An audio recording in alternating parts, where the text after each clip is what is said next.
right. What's going on, y'all? How y'all doing? Welcome back to the Onyx Report. Hope everybody is well. Get it in. Oh, okay. We got a few people already in here. Shout out to Babe Blotter News. What's going on, Coffee? Hope I pronounced that properly. What's up, Malika? Don Calypso, what's the word, man? I ain't seen you in a minute. Hope you're good. Anyway. I got too many things going on at the same time. There we go. All right. People like to start texting you as soon as the show starts. Anyway, hope everybody is good. We're back here at the Onyx Report, where Black male justice advocates uplift Black men and boys using critical analysis. We're just trying to get it in here. And I would like to start by kind of thanking my subscribers. Before I even delve in, I want to get that up front. So let me go ahead and do that. Hold on. All right. That's good.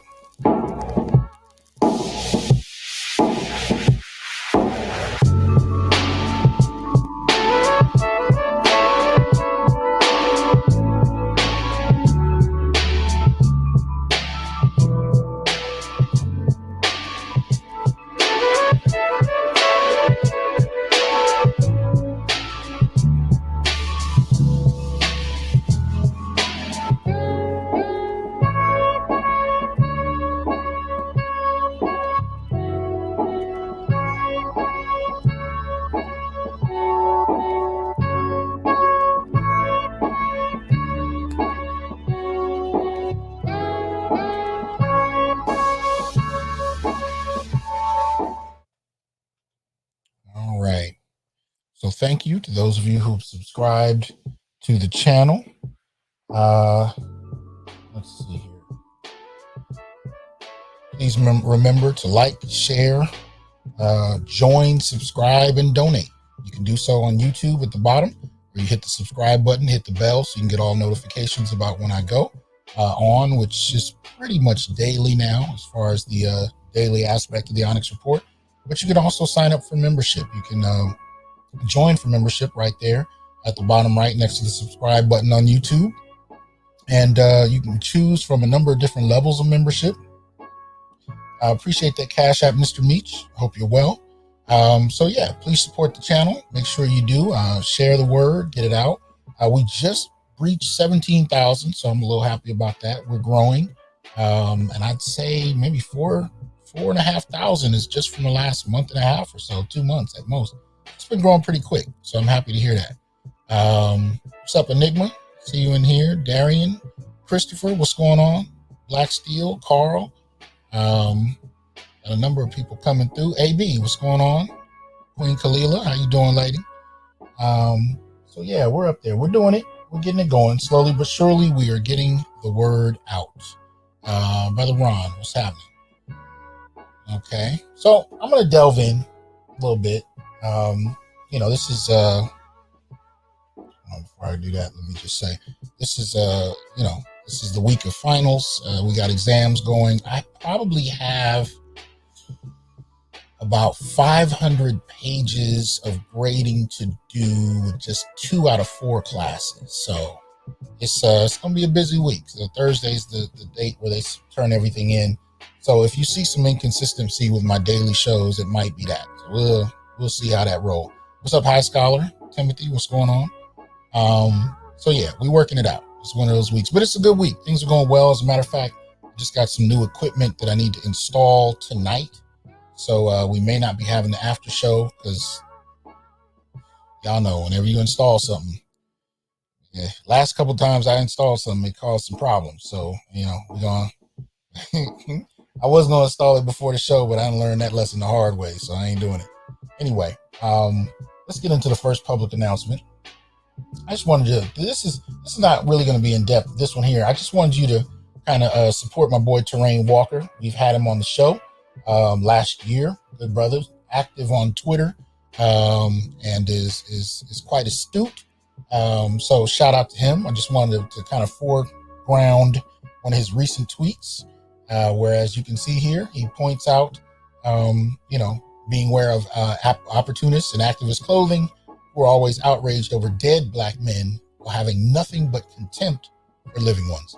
And you can find those kind of people in and outside of the Black community, as well as from corporate entities all the way down to individuals, even individual entrepreneurs and business owners.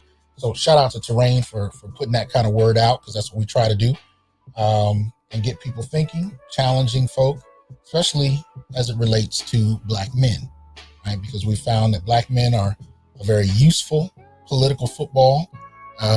We seem to have a lot of equity. Everybody wants to engage us. Everybody wants to use our names. Everybody wants to use our deaths.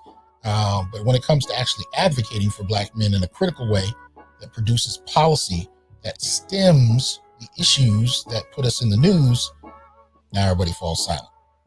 But they're there when we die. Blood is spilled on the street. Everybody shows out for that one. We have definitely become the sacrificial lambs of this shit.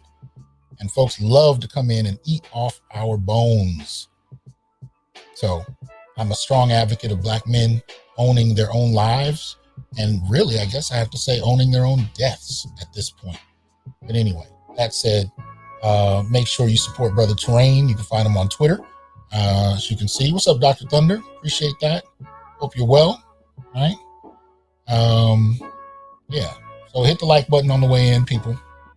I know my brother Green Gorilla is probably still going. I hope he's well. I hope the show went well. I had to do some preparation. I didn't get to sit in the way I like to normally.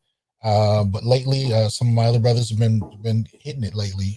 Don't forget to check out Dr. Ronald Neal, his YouTube channel, as well as my brother Marcus Aurelius, Keep It 100. You can check his channel out. And also, of course, check out Dr. Thunder and look in the Bay Blotter News. Let these brothers, get some of your patronage, share their information with people, get the word out. All right. Now, this next one, we're only going to do two before we dive into the topic. So, in case you're not clear, and you should be, if you look behind me, you can tell that I'm very much a geek. I do not apologize about that. I've been one since I was a little kid. I think since I had my first Muhammad Ali action figure. It is what it is. But earlier this week, I did a video on male superheroes being raped in the comics. And I talked about some of the data and the statistics around rape and how that actually impacts living Black men, or men in general, but most particularly Black men, because there are different circumstances, right? That said, it was received well enough. And last night there was a more extended conversation in my comments on Facebook. The brothers actually started to share their experiences with being violated. And this, in many instances, went all the way back to childhood. You had everything from babysitters to family members, male and female, but really in the course of this discussion, mostly female. And that was mainly because the comic book characters we were talking about had been raped by female characters. And it highlighted a real world phenomenon, made to penetrate, which is a category of sexual assault and rape that is very real. It has to do with the ways in which men can be coerced, threatened, blackmailed, or, physically assaulted and forced to penetrate another person, right?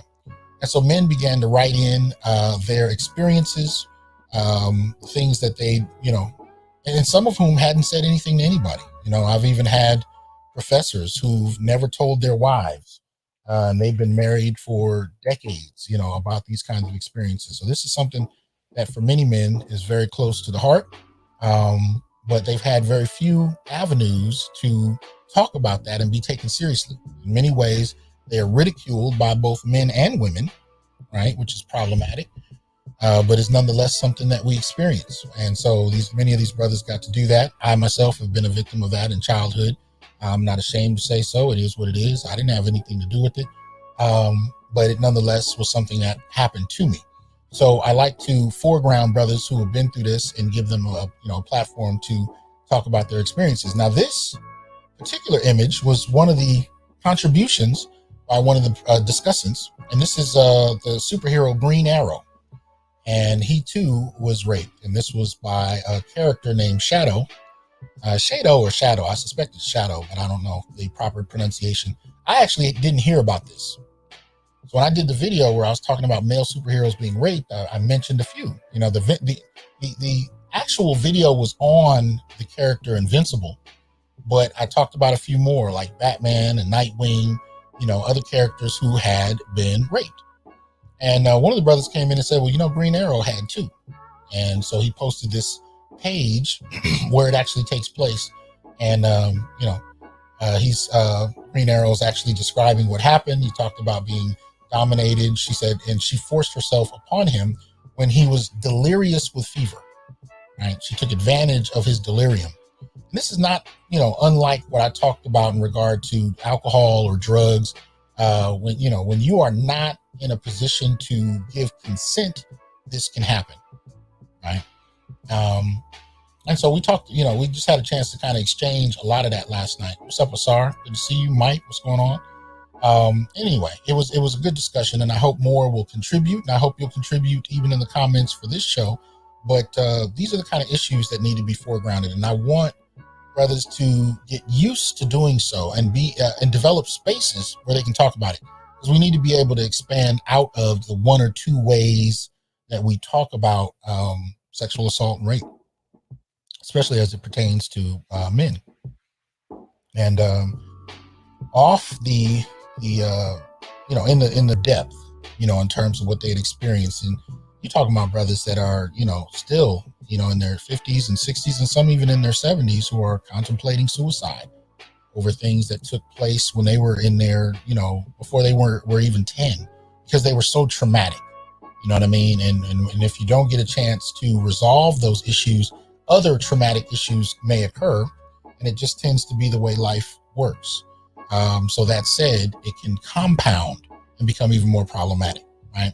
So some of these brothers and I were in dialogue last night, and some of that conversation continues to today. Shout out to them for being courageous enough to say that out loud, to speak it forth, and really give others permission to voice it.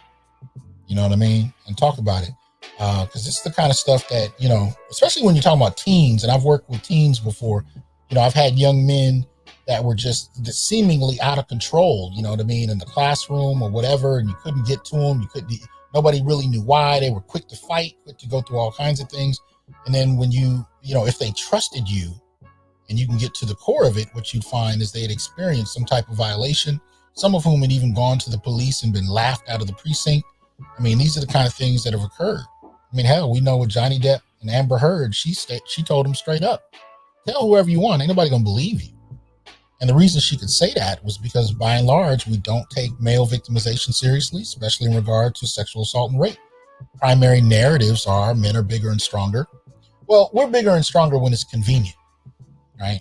When it's not convenient, then we got to have conversations about how being bigger and stronger isn't true because there's a woman somewhere in Siberia that can lift 10,000 pounds, therefore, whatever.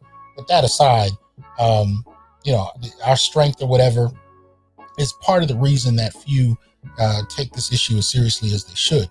But like I try to tell people, if you are not, as is Oliver or Green Arrow in this scene, not in a position to consent, if you've been drugged, if you've been, you know, if you had too much alcohol, if you've been poisoned, if you're sick, you know what I mean? These are issues, these are situations that can immediately put you into a vulnerable position, as well as, I mean, you can be threatened, you can be blackmailed, coerced in a variety of ways. There are all kinds of ways. And even one of the ones that people find amusing, but is serious nonetheless, you can be sleep raped.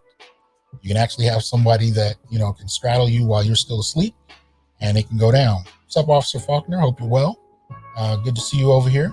All right.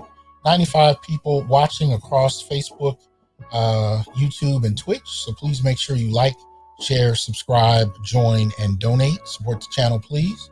All right. So, you know, I just wanted to throw this log on the fire too, because had I had it when I did the show on Invincible, I would have mentioned it as well. And as a good brother Douglas on Facebook said in one of the comment sections, you know, he said he's both ashamed that it takes comic books like this to even, you know, bring the issue into the mainstream, and he's ashamed of the lack of maturity that we as a country have about the issue. But at the same time, if this is what works to get the discussion going, then we applaud it. And I fully agree with him. So in that regard, if you haven't seen the video on Invincible, I just put it out a couple days ago. You can check it out. It's only a few minutes long. Try to keep the daily show a little short and just hit you with some quick points that I think might be relevant and might be of use to you. Right? But this one actually, this particular image you can find on comicbookandbeyond.com. It's entitled Green Arrow Was Raped by Shadow. She forced herself on him when he was feverish. Here's how it happened. You can find that there and check that out if you are interested. Yep, Mr. Donnie, that is Oliver Queen. Okay, Mike said his screen is buffering. Hold on. Yep. Okay, no, it's looking okay over here. I'm not sure what's going on. Yeah. All right. So, yeah, definitely let's give brothers the permission to talk about what they've been through and really let other people even know. And one of the issues that hits a lot of people, what's up, Barry, is that especially for young men, you know what I mean? Even as a young man, they were starting to come out with movies in the 70s about women who had been raped and whatnot. And they started to give us a visual of that, you know, whether it was somebody who slipped into your house, whether it was somebody chasing a woman down an alley. In the 80s, date rape became, I think it was 80s, early 90s, date rape became a popular issue. So somebody who took you on a date, they always showed you these images of a male, you know, taking a female on a date. They might even be teenagers. And then all of a sudden he expected sex and how dare he and all this kind of stuff.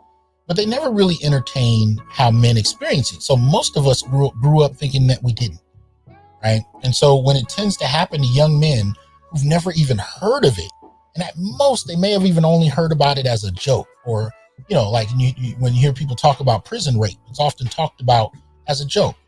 Now, it ain't a joke, but at the end of the day, that's often the only way people hear about it. So even when young men experience it, particularly from women, you know, that are only a few years older, they have no frame of reference at times. And so they don't even know how to process it, let alone to identify it as a violation, right? And even though it may cause the same types of trauma that such things, you know, cause any victim of rape or sexual assault, they often don't know how to process it, right? So that's one of those things that we definitely have to be more forthright about, letting our young men know that this exists, right? So hopefully you will, you'll take it seriously. And even if you have to use animated films or whatnot to start a discussion, I'm for it. You know what I mean? I show it. If you want to deal with Batman finding out he has a new son who becomes Robin, but the origin of that Robin is him being drugged and raped by Talia. Talia is Ra's al Ghul's daughter. You know, those are the kind of scenarios that I have no problem using to generate a conversation with young men about what can happen. You know, so anyway, what's up, Nagone? Hope you're good, man. Ain't seen you in a minute, right? So let me move on here. All right. So make sure you guys support the Institute for Black Male Studies. You can go to instituteforblackmalestudies.com. You can purchase merchandise, or you can click on store and watch free video interviews, as well as, pick up a webinar or a course that you can take in Black Male Studies if you're at all interested. So check out instituteforblackmalestudies.com and support that as well. All right. So y'all know what it is. Sexless Relationships Part 2, Men Dealing with Menopausal Partners. Now, I'm going to be talking about menopause, or really, you know, men dealing with it in relationships, but it's not limited to that. And I will be opening it up later for people to come in, share their experiences or the experiences of those they know. I would say, you know, don't put anybody's name out there. I would definitely say be respectful. I'm not bashing women in this, you know, in this whole issue at all. It's not about that. It's really about foregrounding what men, particularly Black men, have to deal with in particular contexts. Because you'll find whenever you look up these kind of issues, it's understandably focused on women. It is what it is, you know. So when that happens, you tend to find all the data, or all the discussion, I should say, going toward what women experience. And there's not a lot of discussion about what men experience when they're in these relationships with women they care for. Ironically enough, if you look up ED, aside from the, kind of scientific breakdown and the medication available, a lot of times you'll hear women talking about how they have to experience it and what they can do and how they feel about it. But still, not as much discussion as you would think around men talking about their own experiences with it, and what they feel. So, or what they can do for that matter. It's not even just about feelings. So that said, tonight we're going to deal with sexless relationships in general. I'm going to talk about situations in regard to men with menopausal partners. But when you call in or when you come in, it doesn't necessarily have to be limited to menopausal partners if you want to contribute to the dialogue. But y'all remember a few months ago, I did part 1 with Dr. Brandon Gamble, and we talked about the experiences many men have had with this issue and how difficult it can be to be taken seriously. Right? So let me get to the core of it. So that really what I wanted to start out just to say was the focus is not women, however, So as much as, there may be a temptation for some people to come in here and center women's experiences with menopause, there are plenty of places for that. That's not what this is. I'm going to, of course, give an overall overview of what menopause is, but the core, theme of the discussion is not really about women's experiences with menopause. It's about men's experiences with their partners dealing with menopause. Right? So let's be clear about that. I am unapologetically foregrounding Black men.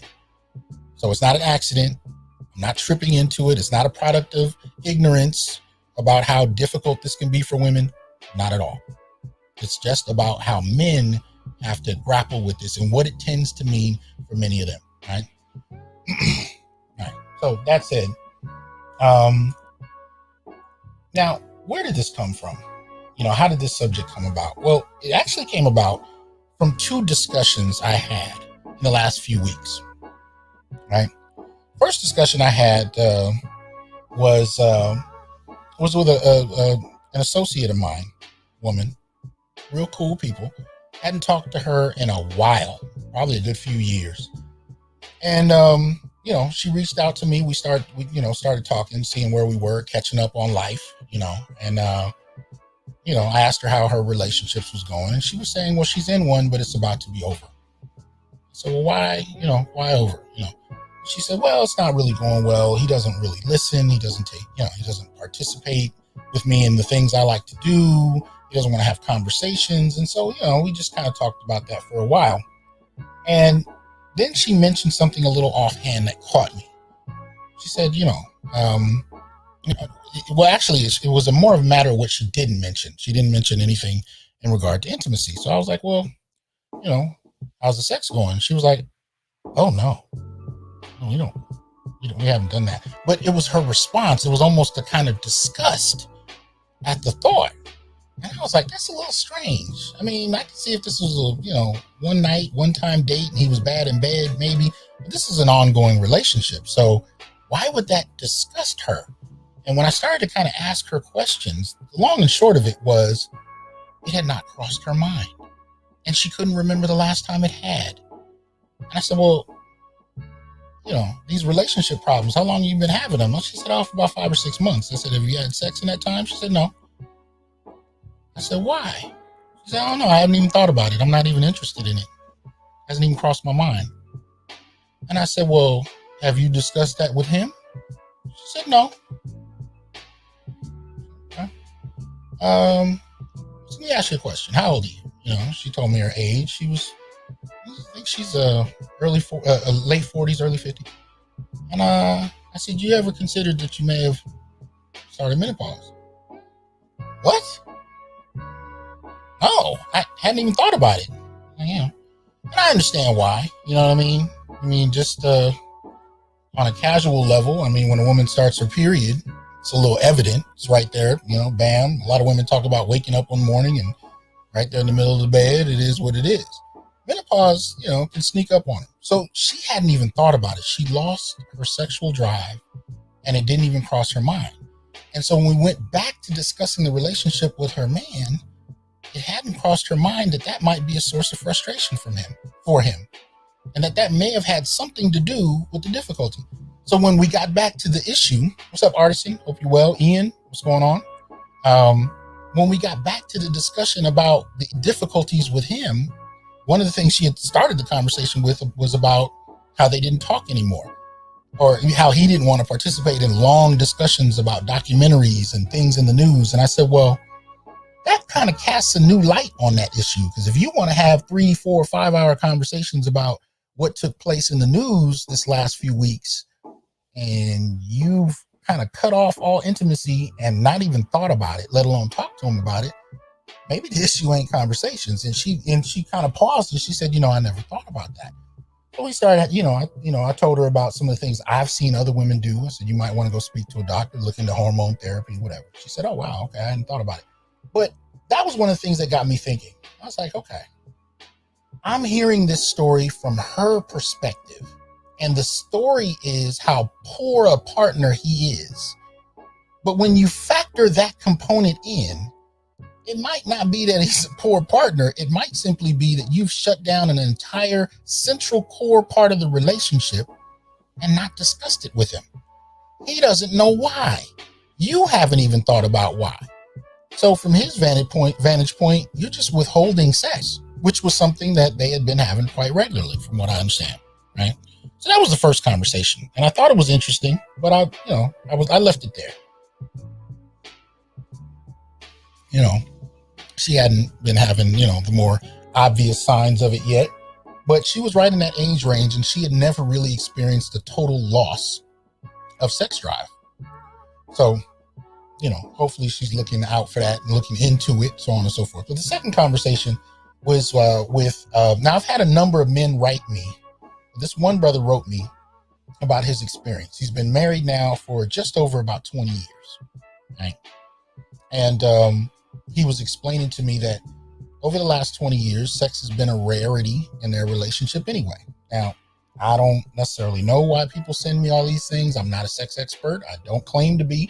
I'm not a therapist. But I do, want to support Black men, talking about the issues they grapple with, even if people don't think they should. Maybe that's why they send them to me. But this brother was saying sex was pretty rare in their relationship anyway for years. And it's been all kinds of difficult for him to grapple with. And he's been trying to, but she was already pretty withdrawn.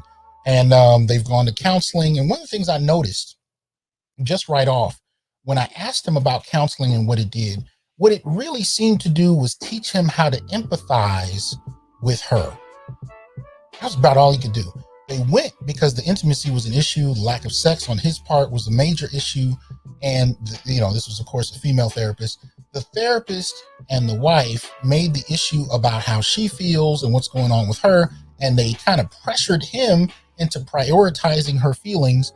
And at no point did they get around to the issue that brought them there, which was his frustration about the lack of intimacy and sex in the marriage. So what he had actually learned how to do when he was talking to me about it was prioritize how she felt. And I had to keep stopping him and say, look, man, I don't want to hear that again. I've already heard it. How do you feel? And he had trouble articulating it. Why? Because one of the things that they did is they taught him how to feel guilty. How to feel guilty about having needs, about having things he wanted to do that didn't necessarily fit what she was interested in, right?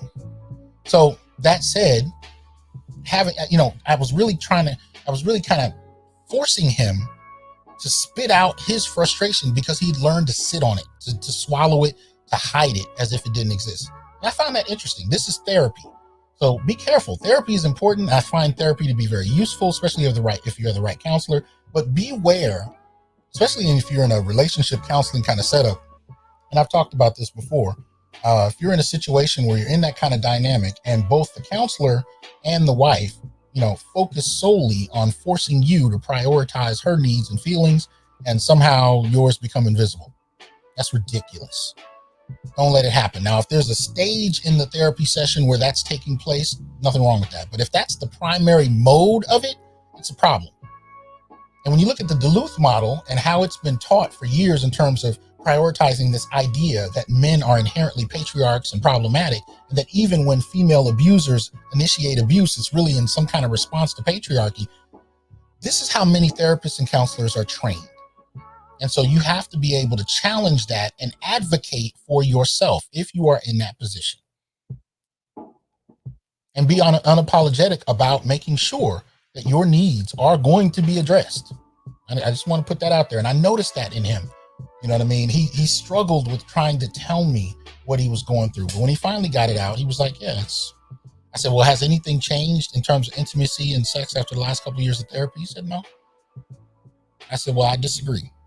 He said, why? I said, well, it sounds to me like the one thing that's changed is you've learned to talk about it differently. You know, but that was the first part that got to me. But when he kept going, alongside this issue of there being a lack of intimacy, I asked her age. He said, well, you know, late 40s. I said, have you considered what may happen when she officially hits menopause, if she hasn't already? And he said, what do you mean? I said, well, you know, one of the things that can take place with menopause is a drop in sexual interest, right? Sex drive. He was like, are you serious? So if you're already having sex 3 or 4 times a year, and that's been over the course of, say, 20 years, and she may go, you know, and she hasn't even hit menopause yet, some very real issues there. Now, the brother was more concerned about, you know, his kids. You know, he wanted his kids to see what he saw growing up, 2 parents who loved each other. Statistically, we know that tends to work best for the well-being of the kids. So I understood what he was doing and why. But when it came to, you know, letting his spouse know this is what he needs, it was always tertiary. You know, it was always the last thought of, you know, and that was a problem. They argued about it. They went to counseling. They did all kinds of things. And when I asked him, what is he going to do when and if she hits menopause, if she hasn't already, he kind of just slumped. You know, he was just like, man, I hadn't even processed that, you know? So that's one of the kind of things that hit him about this whole issue. If that's going on and she hasn't even hit it yet, then what, right? But just for the sake of clarity, let me go over a couple things so we know what we're talking about. Now, first and foremost, the goals I have in this conversation are not to denounce and dismiss women, especially if they're going through menopause. That's not my goal. It isn't. My goal is to affirm men's needs and thoughts and when they're in a sexless context. That's the first thing. I want to affirm that their issues are valid. So you, sir, if you are listening to me and you are going through this, that's the first thing I want you to know. Do not invalidate what you're experiencing because you are shamed into doing so. No. Lack of intimacy is a valid issue for anybody. And if it's damn sure valid for women, why wouldn't it be valid for you? So that's the first thing. Second thing is affirm the validity overall of your experiences, even in therapy. And I said that earlier. So those are the things I'm really looking to do in this conversation. And as you guys come up on the screen, I want you to keep that in mind. This is about, you know, really foregrounding, and I've been using that word a lot tonight for a reason. This is about foregrounding your experiences and your responses to it. Now, your frustration is justified. Now, that doesn't mean that you need to just, you know, wholesale blast it out on her. It's not about that. It's not about yelling at her. It's not about any of that. But it is to say that if you are frustrated and you're dealing with this, you're justified in being frustrated. And you shouldn't be shamed into acting like you're not. No. Because trust me, if you were withholding sex and it was a problem for her, from therapists to pop culture, everybody would agree you're hurting her. You're causing her dismay. It's unfair. We have no problem foregrounding women's issues. We really don't. Men have been kind of shamed into being quiet. Yeah, Nagone, 3 to 4 times a year. Yeah, it happens. Trust me. It's me, C. What's going on? Good to see you in here. Right? Black Uru. See you in here. What's going on? Mogul. Right? So, I'm going to get a couple things up here just to be clear. So when we talk about menopause, right, what is it? And just roughly speaking, just so we're on the same page, menopause is the time in women's lives when menstrual periods stop permanently and they are no longer able to bear children. Menopause typically occurs between 49 and 52 years of age. Medical professionals often define menopause as having occurred when a woman has not had any menstrual bleeding for a year. It may also be defined by a decrease in hormone production by the ovaries. In those who have had surgery to remove their uterus but still have ovaries, menopause may be considered to have occurred at the time of the surgery or when their hormone levels fell. Following the removal of the uterus, symptoms typically occur earlier at an average of 45 years of age. Let's get some of this out here. Let me see. In fact, there's some issues that suggest it can start as early as 20, when a woman's menstrual cycle gradually shortens until perimenopause, which basically refers to menopause transition years before the date of the final episode of flow. According to the North American Menopausal Society, this transition can last for 4 to 8 years, right? They basically describe it as a 6 to 10 year phase ending 12 months after the last menstrual period.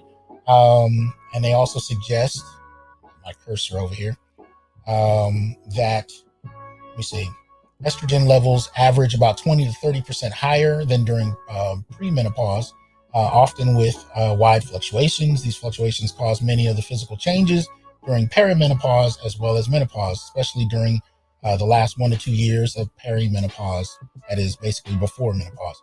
Some of the changes are hot flashes, night sweats, difficulty sleeping, mood swings, vaginal dryness or atrophy, incontinence, osteoporosis, and heart disease. During this period, fertility diminishes but is not considered to reach zero until the official date of menopause. The official date is determined retroactively once 12 months have passed after the last appearance of the menstrual cycle. Right? So that's basically what we're dealing with. Right? Irregular periods, hot flashes, night sweats, sleep problems, urinary bladder infections, mood changes, weaker bones or osteoporosis, and vaginal changes, especially in regard to dryness. Now, why is that important?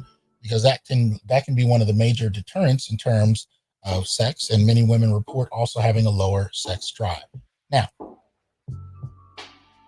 men grappling with that while in a relationship, particularly, a monogamous one, might even be a marriage, can tend to be a very sensitive issue, obviously.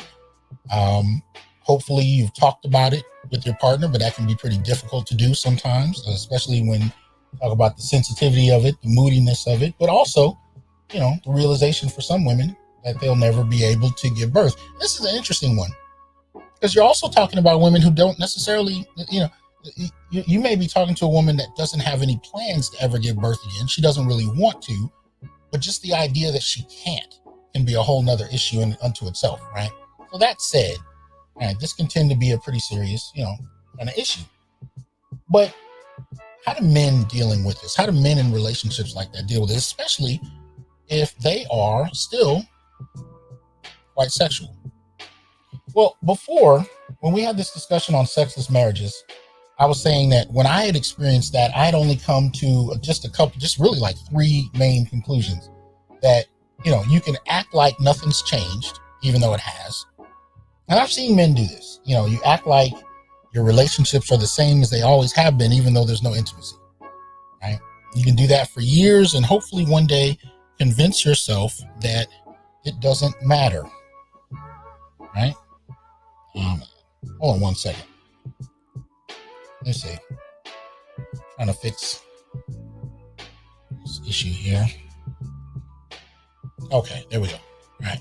So, you can act like nothing's wrong, bury your head in the sand, right? You can also, you can cheat, or you can get a divorce. Those were the 3 issues that I came to. And it took me a long time, but there is a 4th. And that 4th is you can also make an agreement. That is an option, right? One of the things we've heard popularized in mainstream YouTube, as you will, especially coming out of Kevin Samuel's camp, is that, high value men don't cheat. They exercise options. Well, the offshoot of that is that, in other words, you can negotiate a contract, right? And this is one of the things I talked to my friend about, or I should say, the associate who wrote in. He's written in enough. I'd like to call him a friend, but I'm real particular about that word. That said, when I talked to my associate about this, it's one of the things I did let him know. You can talk about a contract if need be, because if sex is completely off the table, especially as it did with the first discussion, where it was almost a disgusting idea, if she's at that kind of place and you're very much at the opposite, you might have to negotiate. Might have to be a new arrangement altogether. And I need you to be, I would say definitely give her some room to go through it. I wouldn't hit her with it the first day, but if it becomes something where therapy doesn't help, even upon going to different therapists, and it's not something she's interested in changing, she's not interested in getting therapy herself, or hormone therapy for that matter. She's not interested in doing anything. Diet, exercise, nothing. If she's really not interested in changing it, you might have to negotiate something a little different and be unapologetic in doing so. But again, that's something that Black men have been taught not to do. Advocate for your own issues, needs, concerns, so on and so forth. We've been told that the best way to respond is to be shamed and pretty much wait for her to tell you what your options are. Now, look, whatever works for you, I'm not really going to oppose that. I'm not going to push you on it. I'm simply going to say, consider advocating for yourself. Shoot. I'm trying to get this screen unstuck. Apologize. There we go. I think we're making some headway now. No, we're not.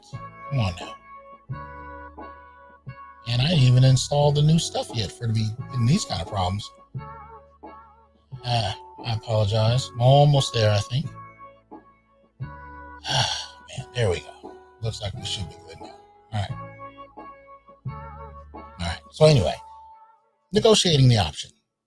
I'm going to drop the link into the discussion. Please make sure that you keep the language clean, that you're respectful, especially of other, not just of women, but of other men's situations, right? And that you are clear. Now, you can talk about yourself. You can talk about others that you're aware of who've gone through this, even especially, even if it's celebrities. But what are some of the options that you're aware of? And what have you seen other men do to navigate these situations? Right? Let's see. All right. So it should be there. I'll wait for that to come through. Get through some of this stuff over here. Now, when I looked up this whole issue, right, online, one of the things I found was a number of articles telling men how to be emotionally supportive, and it is what it is, right? They were talking about, how to deal with mood swings, being sensitive to her body changing, talking things out, and actually it's not directly connected, but we've heard the same thing about things like abortion, right? She gets pregnant, talk to her, but it's her body, she does whatever she wants. Again, keep finding men placed in a position where they are implicated by things that are going on, but their own experiences have to be hidden. They have to be sidelined, and they have to be quiet about it. And they're not allowed to feel or experience what they feel or experience. And it's ridiculous. At some point, we as men have to learn how to be able to talk about the issues that we experience as we experience them, and not flinch, not be embarrassed. It's one of the things that I really want brothers to be able to start doing. So I invite you to come on up and do so if you so will. Now, the gentleman that I was writing back and forth with, when I shared with him this question about whether or not his wife was going through that, like I said, it kind of depressed him a little bit, because I think there was this idea that at some point it would change. At some point, things would kind of open up. And the last thing he wanted to do was leave. He really didn't want to leave. But that was on the table, and it was the only option he could think of. Okay, here we go. Hold on. That's my boy Black Uru. How you doing, man? Hey, Dr. Johnson. Thanks for having me up. Hey, man. How you doing? I'm good. I'm enjoying your topic. I think it's a very important issue for men, especially as we move along in life, so to speak, to consider, especially if we intend to, well, I don't know how much of that's going on today, but intend to commit our lives to women. It is definitely an issue that you have to be prepared, or you should prepare yourself to deal with. So I appreciate you presenting this discussion topic today, and I hope it encourage other men to look a little deeper at the issue, and especially at themselves in relationship to the issue. And I'm glad you came up, man. I appreciate it, because I think some brothers ran for the hills when they weren't about to come up and talk about it openly. But sometimes in the manosphere, we have these conversations that seem to fixate around 21-year-old girls, and I'm like, everybody ain't with a 21-year-old girl. There are other issues on the table that I think men need to talk about.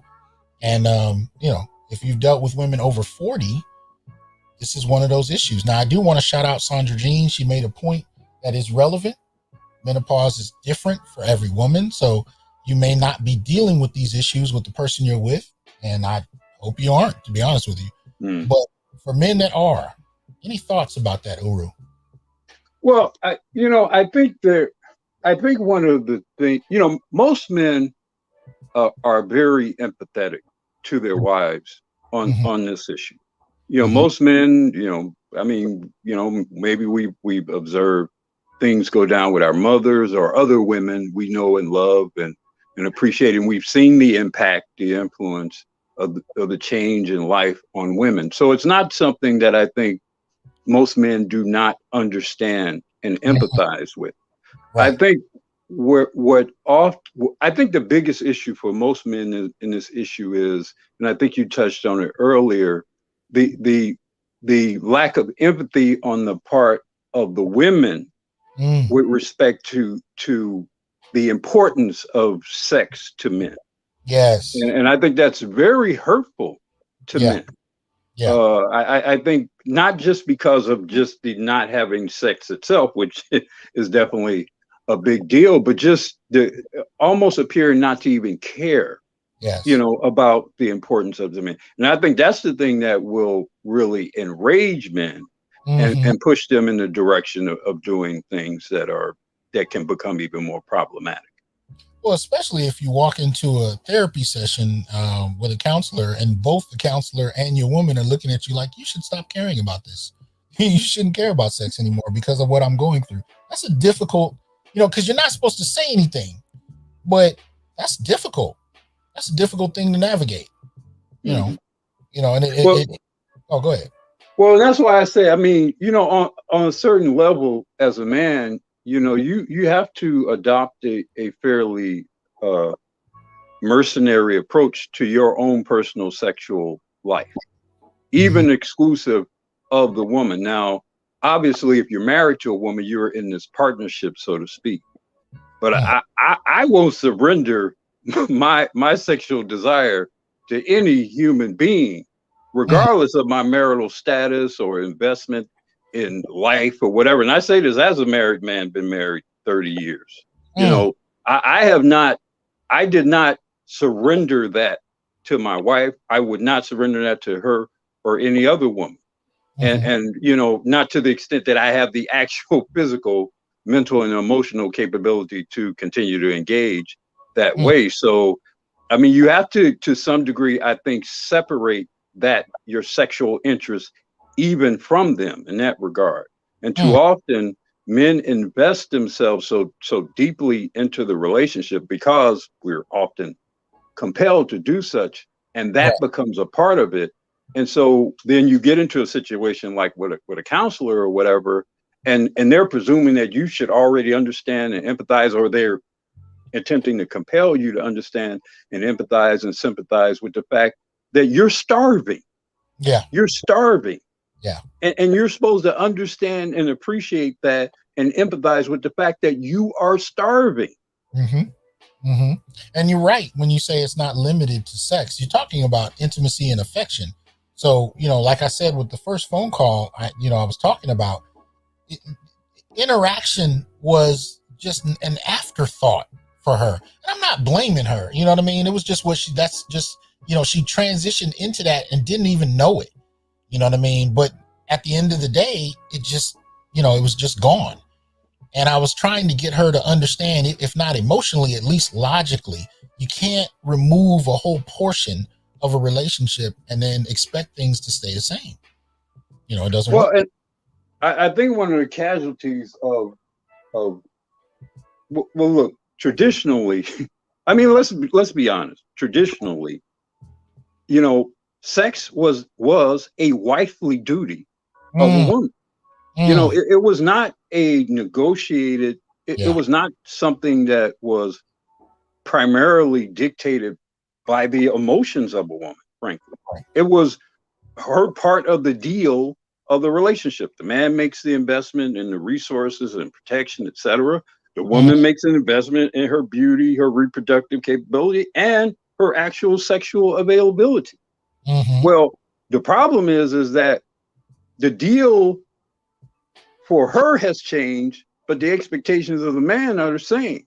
And Mm, her deal has changed such that her sexual availability is not necessarily a critical or deemed to be a critical element or yeah. necessity of maintaining that relationship. Mm, So because of that, you got men operating, living, behaving in such a way, and they're doing so with this expectation of something that on her end no longer necessarily exists.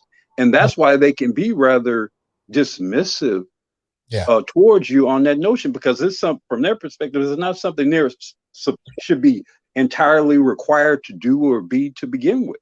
Right. And now you're hitting on a very interesting double standard, especially in regard to marriage, because the idea that sex is no longer a wifely duty, obviously cooking and cleaning, none of those things are where we've gotten to, in my assessment, is a period where women have no constraints or responsibilities when we even conceptualize marriage, but men still do. Protecting and providing, those kind of things are still kind of etched in stone. And I mean, you can stop doing it if you want to, but she'll leave. But in terms of what you expect from her, she has no rules. She can be full-time worker, she can be part-time, she can not work, she can have kids, she can not want to have kids, she can want to adopt, she can want pets. It doesn't really, she's free. She's like the snowflake that can have whatever she conceptualizes, and you really can't say much. But whatever you lay on the table as something that's required in the relationship, now all of a sudden there's a problem with the word required. You know what I mean? There's a problem with obligation. There's a problem with duty. There really is no role that men can ask for or expect, I should say, in a marriage, especially, that's considered politically correct. Her options are open for evaluation at her whim. Your options are still really stuck in the 1950s. Have you had any experience with this, or what are your thoughts about that? Yeah, I'm going to say this, Doc, and um, I genuinely believe, that a wife should. I think the dread of the possibility of a man stepping out should exist within a marriage. Okay. I genuinely believe that. Okay. I believe that a woman should, to some degree, be on notice of the possibility of a man taking another woman, Mm, ideally a younger, more attractive woman. Now, I'm okay. not asserting that he should do that or he must do that. I think probably in most cases he should not, for an assortment of reasons. But I do think that fear should be there, because I do believe to a large extent women operate on the premise of power and fear, Mm. especially with respect to sex, because they know that a good deal of their power and leverage resides in that area. Oh And man. so if you can to some degree uh, give some uncertainty in Mm, that area, then mm. you increase the motivation for them to continue to retain their position. If they get too comfortable in that area, then they will become dismissive of the importance of it.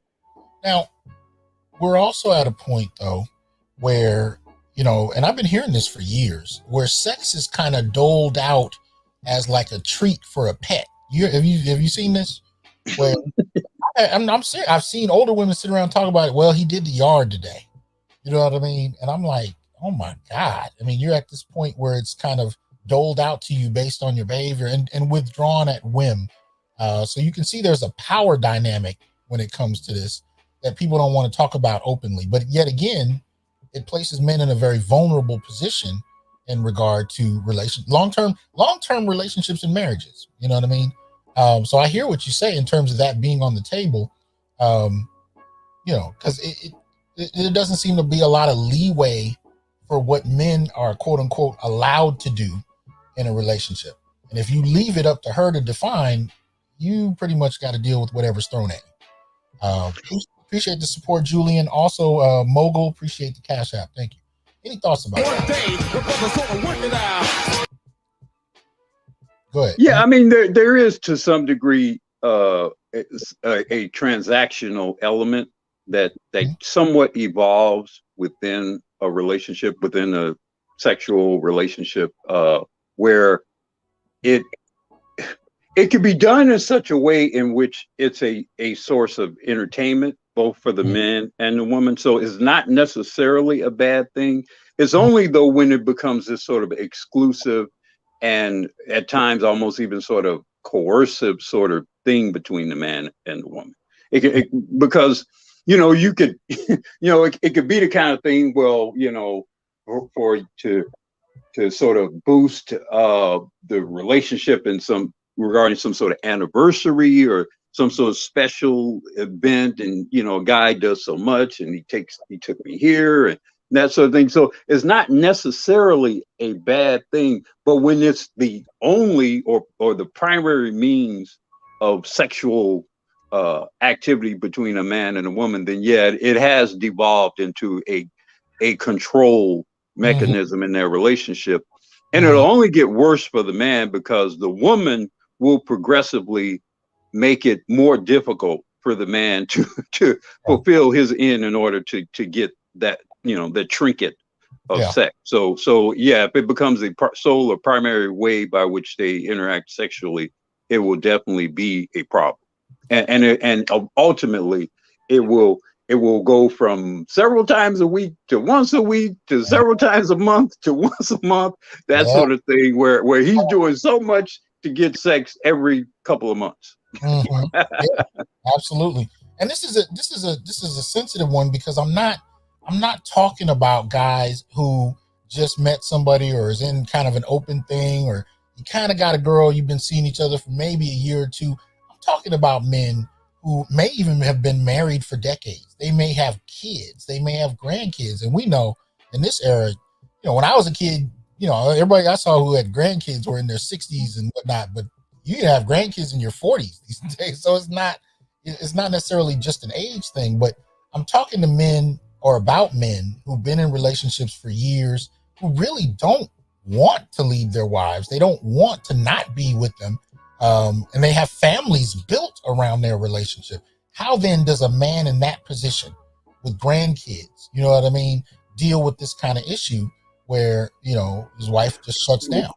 Well, in that situation, I don't believe, I do believe at some point a man, and that's why I said earlier, you must put your sexual desire, your sexual needs exclusive, and sometimes over and above all else, which means that if there's some risk of you possibly blowing up that relationship, so be it. Because at some point, you are a man, you are a virile sexual being.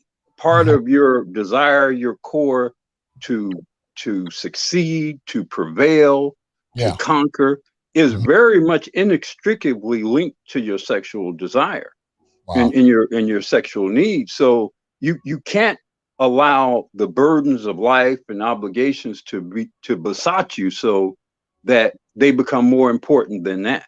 So, and that's why I said earlier, I think you have to, with a wife, you have to maintain some degree of fear and dread of the possibility of you stepping out. So things don't digress to that point in which she gets so comfortable and you become so productively a eunuch. You become this ultra productive eunuch, eunuch, that all perception of you is such that you're so comfortable and great at doing all these things and they have no connection at all to you yourself being your own sexual being, having your own sexual desire. So you have to maintain that sense of dread over the course of that relationship. You need to be in situations where your wife, with some regularity, I believe, see and witness women compliment you. You know, that's a very important thing. Yeah. You have to, your wife have to fear the possibility of one of her skankier friends trying to get with you. I genuinely believe that. You know, I mean, because you will be surprised at how that will come up during intimate times. That will come up. That will be a source of inspiration towards her being more sexually aggressive towards you. That fear, that sense of sexual competition within women is very important. And I think men, Black men and other men, don't understand and appreciate the importance of that. I think it's even a particularly great idea for a Black man for his wife to think that some white woman is trying to get at him. I believe that's I mean, I view sex to be, to some degree, a gladiator sort of situation. It's a competition situation, both between you and your mate, but then also you as a entity out in the world. And you're either being chose and she's being chose, or not, she's not being chose, you not being chosen. All those things are going to impact your relationship with each other. They are, you know, and I'll be honest with you, some of the best times I had were when my wife thought I was cheating. I have to be honest. I have to be honest. When she thought I was cheating. You know, especially when she thought I was cheating with a white woman. You know, I mean, look, I know, you know, this may sound, I know we want to present this to settle this issue or deal with this issue in a somewhat clean way, sanitized way. But this is dirty business, Doc. And it's really dirty business over the course of decades. Yes, sir. You know, you're talking about trying to maintain something over decades. You know, you gotta have these moments where you go into some meeting with some strangers and one of the women are hitting on you, and your wife noticed that one of the women are hitting on you, and you don't even let it phase you. You just like, or you flirt with that other woman just enough, right? Just enough, and your wife see just enough of it. I mean, it's a game. It's a game. You know, it really is. It's not. You can't play fair with them you cannot play fair with women on the issue of sex. You can't. And not maintain it.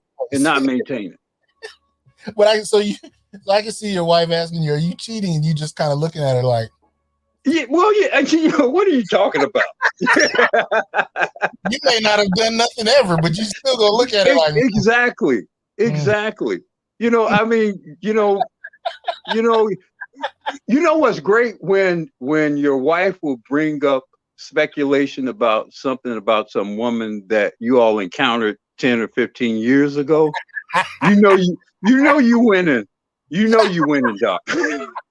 There's a reason why Uru got the hammer on this. when you get some random, you know, connection via Facebook or something with some chick you went to college with or whatever, and and this is somebody you hardly even remember what they look like, you know you winning. You know you win. But you gotta keep it is, like I said, it's not a clean business, not over time. You can't, they get bored. Doc, they get bored. They get bored, they get distracted.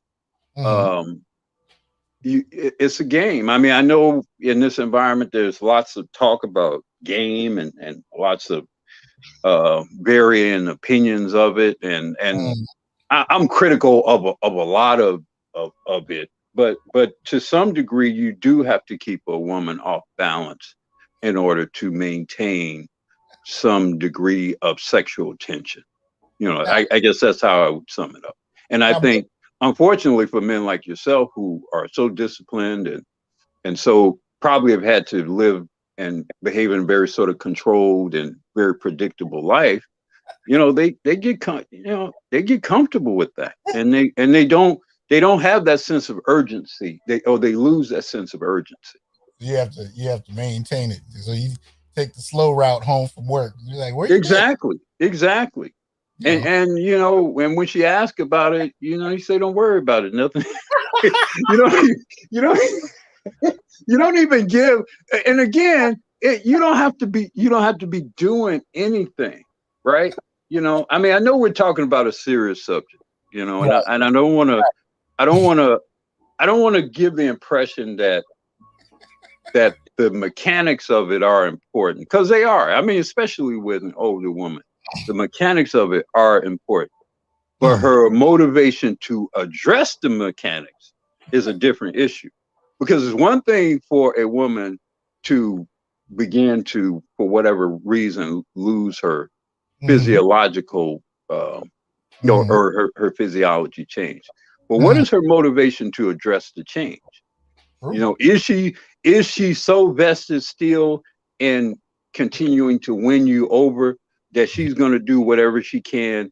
to recapture that relationship, or is Mhm. she going to use that as justification Mhm. for severing altogether your intimate life? That's Right. the issue, not what her physiological issues or metabolic issues are. It's her motivation to address the issues. That's Right. where your concern will be. Now let me ask you this, because you sound like you're of a certain age, sir. I'm Um, 60. I'm 60 years old. there we go. All right. Now, generationally, have you seen this shift? Like when you think about your grandfather and your father to now, like what have you seen in the difference in how men navigate this? I'm just curious. Well, I mean, as far as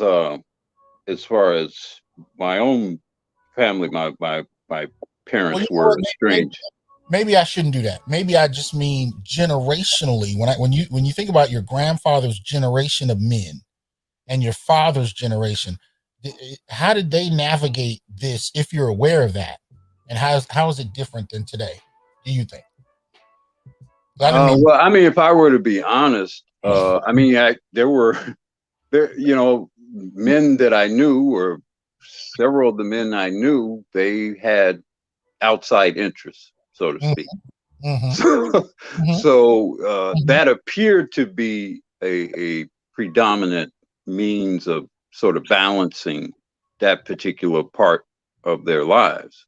Some mm-hmm, of them to the extent having, all, secondary, you know, family, so to speak.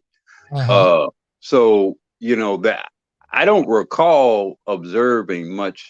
Um, I don't recall that being an issue of difficulty for them, because mm-hmm. now again that could have also been a function of how obligated their women felt in terms of maintaining that particular intimate connection, because Mm-hmm. again, you know generationally, I would argue that prior generations, the woman, that was more of an obligation for her, Yeah, I believe. So yeah. I think to the extent of negotiating sex, I think there was less of that maybe going on back then. But Mm-hmm, like I say, also I believe uh, very often those men had sought outside counsel, so to speak. mm-hmm, mm-hmm. Yeah, Yeah, I can definitely see that being the case. yeah. Definitely I mean, see I that. don't know many older men who, from what I can see or recall, tolerated sexless marriages, or at least Yeah. to the extent that they, we're going to be in a sexless marriage and I'm not going to go and get another woman or whatever. I'm not aware of any senior men who tolerated that particular kind of situation. I think that's fairly new, where men feel some obligation to not have sex, to retain some relationships, some marriage or whatever, and do so as a monk. That's a new phenomenon. Yeah. That as far as I'm concerned. You're seeing that more with recent generations. And this is exactly that happened really, in the latter third of the 20th century, where, the shift in what was expected of men as not only husbands, but as fathers. And there's this idea about men needing to be more emotionally present, you know what I mean? These kind of things. We talked about this when I did a piece on fences. And, one of the things the son asks in Fences is, why don't you like me, to his father? And his father's like, man, I don't got to like you.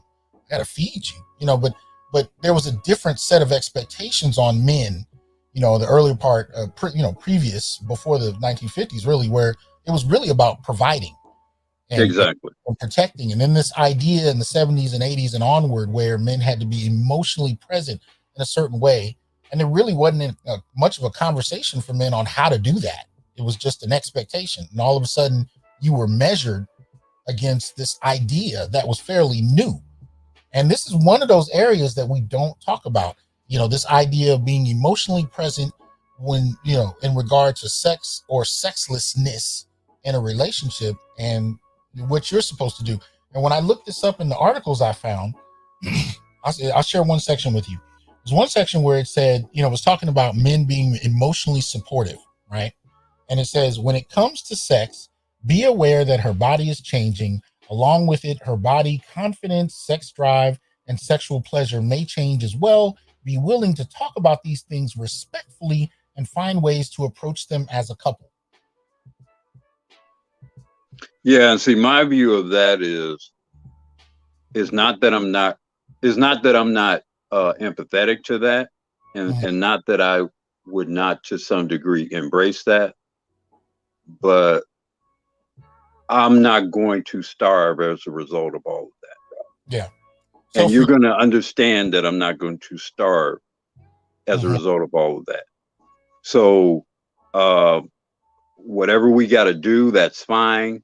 But let's do so under the premise that I'm not going to be subservient to whatever comes from that. Right. And I'm not going to be subservient to what you and or the counselor or whatever believe should come of that. Because like I say, my own sexual desire and needs and whatever operate separate from that.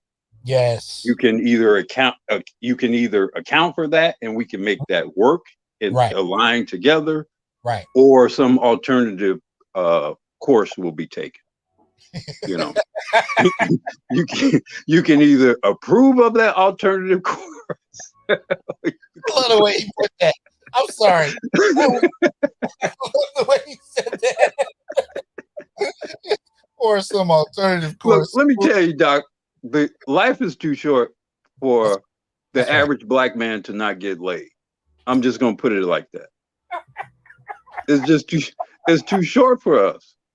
It's too short for us. Some things we should tolerate. Some things we should bear, and we almost always do. We almost always tolerate and bear things that most people cannot tolerate and bear. And very often we do so hardly without even thought of any compensation, often many times without even thank you. But there should be some things that are sacred to and for us. And God help the black man, particularly the productive black man, the honorable black man, the supportive, protective black man. Yeah, to be that kind of man, and then on top of that, to be starved of sexual desire and pleasure. That's a level of burden that no black man, I believe, should be made to endure over any significant time period. Oh man, beautifully stated. Now I don't want you to go anywhere, but I want to welcome Brother BGS up here. What's up, man? Hey, what's going on, Doc? Oh, Because I'm gonna tell you, man. Because when I was engaged, and this is like God, it's got to be 30. Yeah, it's got to be over 30 years ago, right? Beautiful woman. That's the one that looked like Pam Grier. You know. Okay. Good Lord. And Good Lord. that's what I see. That's what I picked her. But the thing is that we were engaged and we were living together, and about 3 months in, she wanted to cut down sex, right? And she kept complaining about it. I said, okay, you know what? She wanted to cut down to once a week, and here I am, 27 years old, right? And she wanted to cut it down to once a week. And I said, we can negotiate. And she said, what? I said, you know what? I said, the average couples have sex 3 times a week. If you can't do that, skip it. You can have it once a week, and I'll go find another person to have sex with. It's up to you. Take it or leave it. Because at the end of the day, there's only one or two things. In fact, I wish I'll find this cut, right? Where this woman was actually on one of in real life one of my shows in Los Angeles, right, radio programs. And she said what her stepfather told her. She says there's only 2 ways a woman can pay a man, right? What's between her legs and what's between her wallet. And she said choose one and be consistent. So if a woman wants to have a sexless relationship with me, she needs to open up that wallet. What? Oh. I do mean open up that wallet. That means you're paying for the relationship. So if you're willing to do that, you're willing to pay for my celibacy, then we trust and believe that check is going to be awfully big. Then we can talk about it. If not, we can talk about it. Yeah, if you're not going to have sex with me, then baby, you're going to have to start paying. Because it's going to cost me to go out and find another partner. Ooh. Well, y'all know. That's what I told her. But I am. Man. That last part I really like. Really, I mean, you gonna pay for me to get another woman? Yes. Because there's one thing, and like me and Uru grew up in a time where we didn't play that stuff because our fathers didn't play that stuff, right? No. If you don't want to have sex, okay, that's fine. If that's the way it is, if we're in this position where we can't go anywhere, then you basically signed off on me going someplace else, and then I have to find ways to fund that, and you're gonna have to help fund that because you're basically outsourcing your responsibility to some other woman, and guess what? That's got to be funded, so it's coming out of your end. I hear you. Well, let's welcome the infamous Charles. Oh, not him, not that guy. Not that guy. Let me see what he has to contribute on this. Well, he doesn't play. He's harsher than I am. Man, I can make Mussolini say damn. Speak up, Charles. Can you hear me? Yes. I said I can make Mussolini say damn. Oh, goodness. I'm gonna just tell you. Like, yeah. Like, look, sexless relationships. What are those? Once again, if you're my friend, you're paying for something to eat. You're paying for gas. What's the old saying? Gas money or ass honey? No, it was gas, grass, or ass. Nobody rides for free. Well, the new saying is that gas money or ass honey. Sorry. Sexless relationships. I'm sorry. It's like I went out with a female friend, never had sex with her. You know what she did? She bought drinks. Sorry. Stop sipping for free. Jesus. In other words, the trade is supposed to be your time and attention for sex. Okay, if it's your time and attention, and sometimes you're even sponsoring it for sex, right? If there's no sex involved, then you're a buddy. Then I don't have to listen to you when you're having a bad day. I don't have to have that kind of relationship with you because we don't have that kind of relationship. Oh yes, women already know. Like female friends already know. My time is premium like liquor. Top shelf, baby, top shelf. Now, one of the so I got a question because it seems to me like one of the major generational shifts in how men navigated this was, what is it? No fault divorce. And the shift in family court policy, like where you're talking about women being able to devastate you in court. Did that have an impact over generations as far as you guys? Because all three of you, well, especially BGS and Uru, I would say, you guys are over 60. Did you see that as one of the major shifts, the impact that women could all of a sudden have in regard to family court? Did that have anything to do with the kind of entitlement around arbitrarily, making decisions that impacted men? It did. It didn't really have an impact in the 70s, 80s, but it did in the 90s when they increased child support. Then when that's when guys really it really started devastating guys. And I think it's less about the laws changing in no fault divorce. I think it's about the socialization, since 1972, where they taught Generation X and millennials to accept this kind of deal. Because I grew up in a time in the Uru's from Chicago, so he knows what I'm talking about. I grew up at a time when I grew up on Lou Rawls said I'd rather drink muddy water and sleep in hollow log. Okay, and back in my day, man, boomers would have rather sleep in the car than put up with an unreasonable deal. That's how strict we were. In other words, if I can't have it the way I want, if I have to pay for something that I'm not getting a good deal out of, then I'd rather have nothing, because I'm not going to be held hostage like that. But they socialize, I think, Generation X and the latter generations to accept this deal. And that actually sounds like a piece that goes with Uru's statements earlier. There's almost a kind of coldness and a willingness to accept whatever may come with the decision you make. And it's kind of where it is at this point, even if it has to do with potentially losing, whatever it is in a divorce. You almost have to have a coldness about standing your ground, mainly because there's no other direction to go with it. Back in the day, if your woman stopped having sex, it was almost a given that you got somebody else. So she basically ignored it. So if you're out having an affair, you coming home late and she's not having sex with you, she ignored it. But see, that's the thing, though. The brothers that I've been hearing from, especially those who've been married for a long time, right? Right. Their wives have shut down. Okay. And yet, if they even look another way, there's an argument. There's a problem, and it's an kind of situation because, of course, they feel trapped. And it's not even the fear of divorce that's bothering these brothers in regard to losing half their stuff. It's more a fear of what will happen with the kids. So she's willing to go the full route. I'll say this, good doctor, from my generation. I hear this from my friends who are married.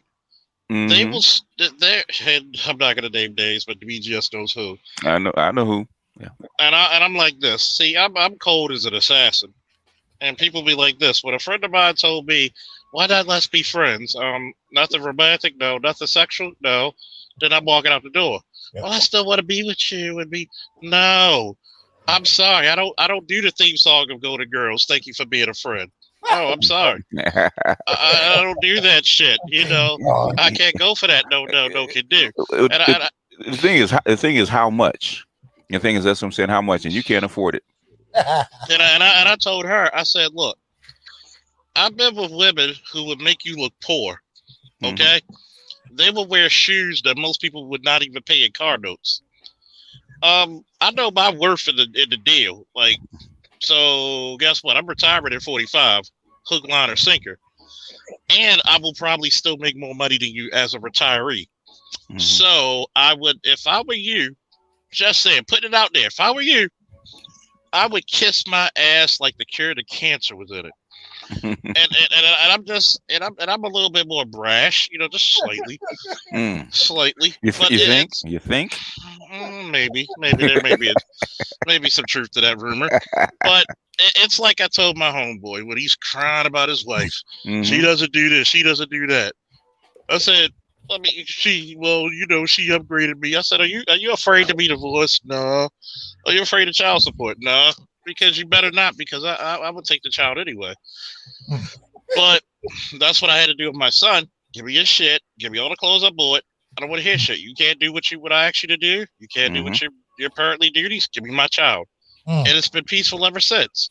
Well, both my father and mother taught me to be that brash around your children. Because I don't care if the God Almighty has come between you and your child. You might lose the battle, but God's gonna remember that fight. So the problem is this: my generation is softer than Kleenex. The softer than cotton candy when it comes to women. Yes, dear. No. I remember when he said she helped upgrade me. Negro, could she afford that damn house by herself where you live? Hell no. Oh. Who pays the mortgage? I do. First and foremost, what you need to do is tell your goddamn grandmother-in-law stop bringing shit she buys off the internet and put it in your basement like you're in a storage house. Number two, you need to turn that into your gym, into your game room. 3, your wife's not allowed to go down there. If it ain't laundry, well, you know it's her. I said, no. It's called putting your goddamn foot down. I said, look. Tell him to stop being the wife. And that's what I told him. I said, no. Stop. Did you marry her? Which one do you think I said? To be nice. I said, which one do you think I said? So I told him, I said, look, I'm a gentleman. I love giving women flowers, roses and stuff like that. But don't piss on me and then tell me it's raining with your attitude. Right. And these generational men, they don't understand women. I had to stop a 16-year-old boy in my neighborhood because everybody calls me coach because they hear my wrestlers call me coach. Like, coach, I'll give you a good example. Coach, my girlfriend says she was touched. What? R word. Yeah. And I said, really? Why is she calling you and not the police? And she's one of those tribal women. She's from the Rache tribe. Okay. And she was so I got on the phone. I said, "Excuse me, sweetheart. I've been a police officer before you can pee straight in the toilet. So let me ask you something. Give me the what happens. I don't care how vulgar. I don't care how. Don't go vague on me." I said, so if you're saying that you woke up and your pants were undone, why do you call the police where they can do all kinds of testing? You don't even know if you have an STD if you're saying this is true. Why don't you let the professionals handle it? Well, I said, and then I muted it for a minute. Whose house is this from? Well, this is some guy's house. I told her not to go behind. I said, how old are you? 16. How old is she? 16. Where does she live? Does she live there? No, she lives with her grandmother. How long has she been away from her grandmother's house? About a week or 2. I said, first of all, she's a harlot. I said, second of all, she's about to get you in a fight, and Negroes don't fight anymore. And last time I checked, if you pull out your hand, as Richard Pryor was saying, all you see is some skin, you don't have no backing, do you? Why you're fighting a battle for a chick who doesn't even want to listen to you and will lie and sleep with somebody else and lie? Come to find out, she was messing with some 18, 19-year-old boy to stay there because grandma might have put her out when grandma went to go visit relatives and say, you can't get a key. I said, what 16-year-old girl does not have a key to her house? Now, unless... Go ahead and finish up because I want to bring Malika to this. Okay. Unless she's a wild, wild girl. I said, see, son, if you didn't stop here and get some wise counsel, you would have got your shit in some stuff that you cannot get out of. Right. But go ahead, Malika. Okay. Ladies and gentlemen, Malika. What's up, man? What's up, y'all? What's up, panel? What's up, Malika? So as you know, Malika. We're dealing with, men in sexless relationships, including and not limited to menopausal ones. Any thoughts about this, brother? Almost gotten one. But I know a lot of friends, man. Now, me, you, and Charles, we Generation X, man. And BGS said, in the immortal words of the late, great Patrice O'Neill, we've been bitched and fagged up to deal with this mess. And it's true. We have been kind of like what BGS said. Remember, you said women will love to get our non-sexual attention and will abuse it if we let it. Yeah. That is a situation when we're talking about sexless marriages, especially coming from our generation. Right. BGS's generation and the generation before that, they didn't play with that.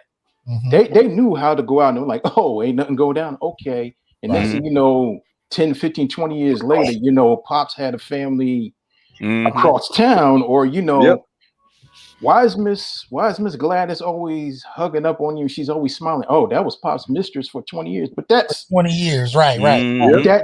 That's what we realize. Right.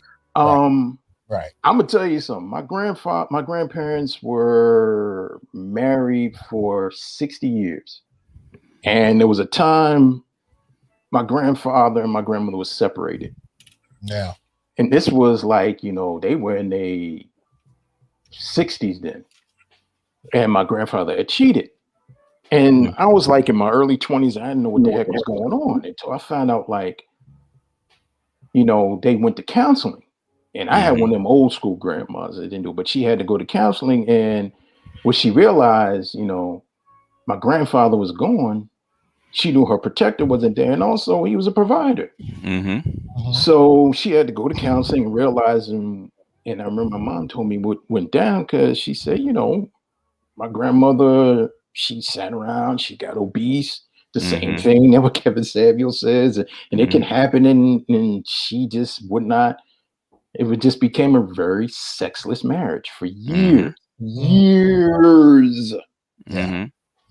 And then I remember when he would come back around, because you know how the way it is, the men just don't come back in. We slowly come back in, spend the night, come around. But then when my grandfather was coming around, like, I noticed that my grandfather would lock the bedroom door. And I was like, oh, okay, they're getting it in. But this was something that you realize what she had to do. But realizing one thing that, you know, just like BGS and, you know, Uru said, no, man. And it's not just being chauvinistic. Men, we have needs and we have rights too. But you see, we're raised not to think we have that, especially if you're a Black man. Sex is something that you want. And this is something that you got to understand. But women think that because they hold that hand, they think that they have that ace close to the chest, that they can throw that down. But the problem is, and you said this a long time ago, BGS, Black women do not want to compete. They don't. And especially if you're a man who's attractive, who's fit, who, not saying that you got to be high value, but if you're a man of value, and let me tell you something, man, in our community, if you're a man that you have a job, you get around, you got all your teeth in your head, you can walk, you got a working penis, any woman gonna want you. Becky gonna want you, Maylene gonna want you, I knew gonna want you. The thing is, Black women, even if it's a medical situation, that's something you got to think about. You're gonna lose a man. And you got to understand, like Kevin Samuel said, you're 1 out of 4 women that will get married, and you have a man. What do you think? What makes you think that he's going to stay? And here's something that, like Charles said, and I got to quote the late great Patrice O'Neill. If you break up with her, what are you really gonna miss? The headache. Like exactly. Now, here's the funny thing, and I'm not saying that it shouldn't happen. I'm not saying this to be disrespectful. But you got to understand something. If she's denying sex, if she's denying sex, that she just doesn't want to have sex with you, okay, you got to figure out, is it me? Is it something? And you talk about it. Let's spice our life up, whatever it is. And if she's just like, she don't want to be with you, okay, cut your losses and bounce. Like you said, no fault divorce. Okay, you go your way, I go my way. Men, we can always get another woman. But if she's holding you hostage for no reason, and if it's a medical situation and she's expecting you to stay, don't care. Yeah. Well, and that's one of the reasons why, and I'm gonna bring I don't recognize this person, but I'm bringing them up to the panel. That's one of the reasons I said, you know, you can negotiate a contract, but part and parcel to that is a willingness to walk away, a willingness to accept that this is over.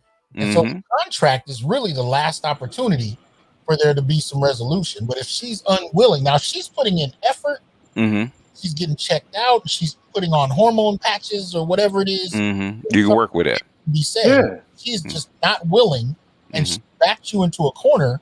You know, but we have I think this is Al D. Ardilla. What's up, man? Or whoever this is. Oh, what's going on? Hey, my bad. Hey, are you there? No. We can hear you. I was about to doze off. I'm in the Dominican Republic, you know. Live over here. So I'm just listening. Black men's paradise. Yeah. Huh? Welcome. Yeah, so I got a chick, you know, a foreign chick. You know, honestly, I'm not trying to bash or I have to take the book from Dennis Sperling, Lovely Ladies in America. Not trying to bash him, but I think I'd rather be with a single mother over here than a single mother in America, because at least over here they'll take care of me. Yeah. Well, they realize what the contract actually is, especially single mothers back in the day used to be like that, right? We enjoy our time and stuff like that, you know. She has her place, I have my place, so we start reporting right now, you know, dating. It's not, you know, she's gonna move in my house and get married and all that. We're just having a good time so far, and that's it. She comes here, in my house, we be at peace. That's it. Not hassling, do this 90-day rule crap that they got in America. It's just, you know, it's. So you live there. You're not visiting. No, I live there. I lived there in and out for 4 years. I'm sorry. What'd you say? I said I lived over this country in and out for 4 years. In and out. Okay. Okay. Yeah. All right. Last time I took the break was last year, because like I had to wait till the pandemic clears up, and then I came back over here. Okay. Because I just noticed go ahead. No, go ahead and finish your statement. Yeah, I just have to finish my statement real quick. I know you got a lot of people and stuff. Basically, it's a cultural difference, major culture difference overseas. You know, because when I came back, like usually I won't have my shirt on in the Dominican Republic. It's cool. But when I got out of the shower, and usually I have a towel around me, and then like some of my family members looked at me weird, and I'm like, man, like being overseas is it's like a culture shock. Okay.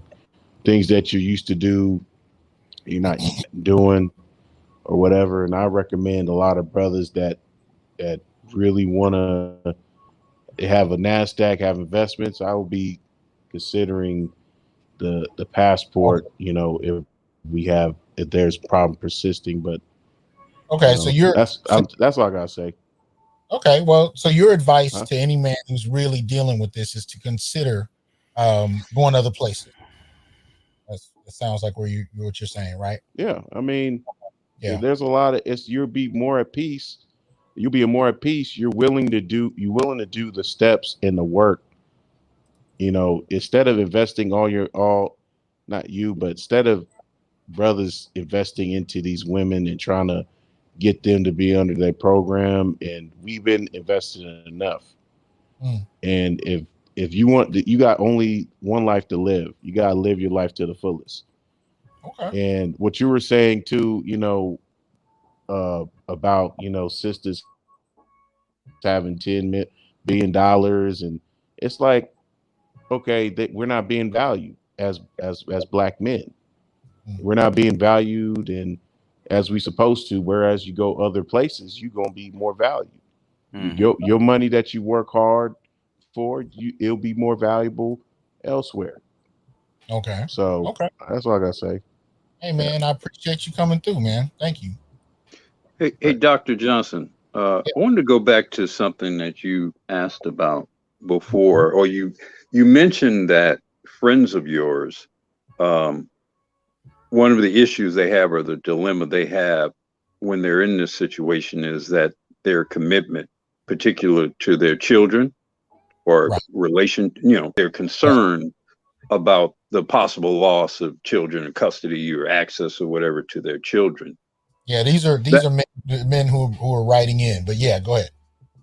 Well, I mean, I believe that's a real issue.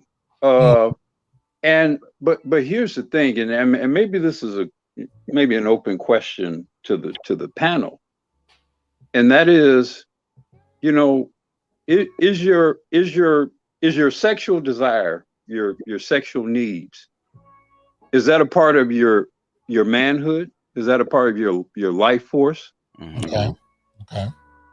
And if that is true, should you surrender that? Yeah. Even for your children? Yeah. That's the question every man should be able to answer that question, because in this environment in particular, he will very likely be confronted with that dilemma. I mean, in many cases, men are going to be put in situations where their children are going to be used as an extortion tool against them. Mm-hmm. And you're going to have to be prepared to decide to what degree you're willing to be extorted, even by way of your own children. Okay. So I guess to your friends, I would ask the question, how much of your manhood are you willing to surrender? Yeah. And for how long? Yeah. I mean, and I think many have been socialized to believe that focusing on themselves to any extent is such a selfish endeavor, you know what I mean, that it's inherently a bad thing. And I think that's part of the generational difference we were talking about. This belief that, you're supposed to prioritize her, the kids, everybody, regardless of your own needs. But then the question becomes, how long can you live with that? Yeah. And what is your value if you're crumbling inside?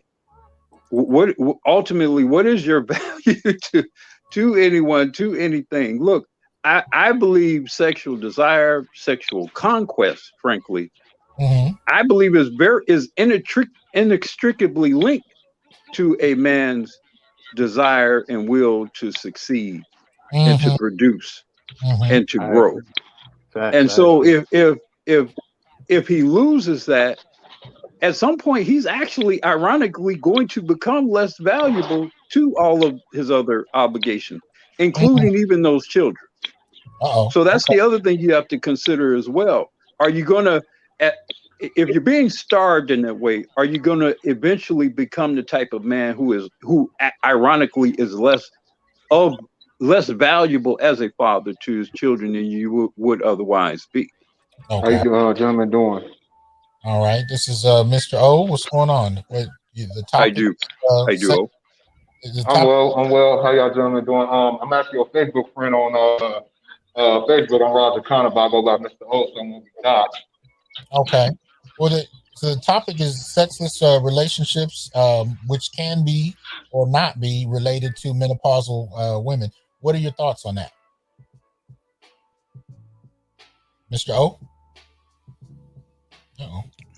Can you hear us? We can't hear you. All right, so we got a bad connection. Yeah, got a bad connection. Okay. Sorry, man. I'm gonna take you down. We got a bad connection. That's the second time he came in. But any thoughts to Uru's statement? Anybody else? Any reflections on it? I agree. Your manhood does come in question because mm-hmm. It's either or. Kind of within our Western society, we're either judged, so especially in the Black community, mm-hmm. because remember BGS and Dr. Johnson, it was this, you have the buck mentality as Black men. We have this, Birth of the Nation gave this view of us as being these highly sexualized, crazed people. Right. So, and also we've been given this mindset that, it's an all or nothing thing, that, balls to the wall, we got to get our fuck on and we got to get this. Mm-hmm. But then at the same time, there's this control over it. You know, the white man wants to control the white woman, but also our black women wants to control our sex. You know, Dennis Sperling said black women want to control their minds and their bodies as well as their men's. So when you get this point where, you know, the whole idea is that you want to have sex with her, but then when you get in a relationship with her, whether it be in a committed marriage or you're just shacking up or whatever it is, she knows that she has that power, because women have the power for sex. We have the power for the relationship. But here's where we drop the ball. And we give up not believing that we have the power within the relationship. And women are utilizing the sex as the carrot on the stick. They know that that's our drive and we like that, and they know that. But the problem is men, period. We derive our masculinity and our manhood through our sex, and we think that's wrong, but that's nothing wrong with it. That's the virility. That's how the way we give life. That's what gives us strength. The problem is, and just like what Black Guru said, if a woman's denying us to have sex within a relationship, especially if a committed marriage relationship, and we have children, she knows she's going to hold those children as pawns and especially if you're a good father, you're a father that's there, she's going to do that. And, you know, don't you care about your kids? Don't you want to be here for your children? So right then and there, that gets us trapped, because we don't want to be separate from them. And it's not even the fact of paying child support. It's the fact that we're being separate and we don't want to have this broken home. And especially if you're a Gen Xer, where you grew up seeing nothing but broken homes and single parent families. And that's definitely true, especially when we look at the impact that it has on kids, statistically speaking. But I think part of what I'm hearing with what you're saying, Malika, is that in order to really appreciate one's own virility, one of the things that I think men have to be able to do is be able to walk away. I mean, something else, right? The power of no. The power of no. Yeah. Power of exactly. no. The power of being able to walk away and accept what comes. And that's one. And you just said that the biggest thing is that's what the problem with Black men. We had those two things. We have not had the comfort of saying no within the relationship, and also not giving a damn and accepting the consequences and dealing with what we have to deal with. Right. Now, but let me put in the context, right? I was specifically talking about, because the men that were reaching out to me were long-term relationship, long-term marriage, and they didn't want to be divorced. You know what I mean? So I do understand that that's going to be a different response than a man who just had a woman 3 months ago. She doesn't want to have sex. You have to, you know, the thing is that Uru can tell you as boomers coming up, okay, if we basically, you didn't think of just getting into it and dealing with y'all. So, you know, you always had that contingency plan. What if? Yeah. And what point can you take it before you walk away? And basically, we learned from older generations that we always have that card. The card is always there. That if it don't work out, like I said, that old song by Lou Rawls, right? I'd rather drink muddy water and sleep on hollow logs. That is a level that I'm willing to go to not be trapped by you. So if you're willing to take it there, I'm willing to go there. If I have to sleep in my car, so be it. But I'm not going to let you blackmail me like that. But and that's why I said earlier, Doc. Let me just. That's the core of men's strength is discipline, and discipline is fundamentally going without. You know what I mean? If you want to be in shape, it means you got to go without comfort. You got to go without the food you want. You got to go without laying around. You got to sacrifice comfort in the name of discipline, and that's the demonstration of masculine strength, and that includes not being willing to take things in a relationship that are undue. And you can do that. What I like about the way Uru laid it out earlier, you can do that. You don't necessarily have to cuss anybody out. You don't got to get physical. You don't have to act a fool. You just lay it out there and don't blink. And, I love the way he put a lot of what he said. He just lay it out there. This is going to be the response to what's Yeah, it's like I gave my fiance. Okay, we're Yeah. gonna negotiate, but if it's, like I told her, she said up there, well, trying to cry. I said 3 times a week, or you can keep it.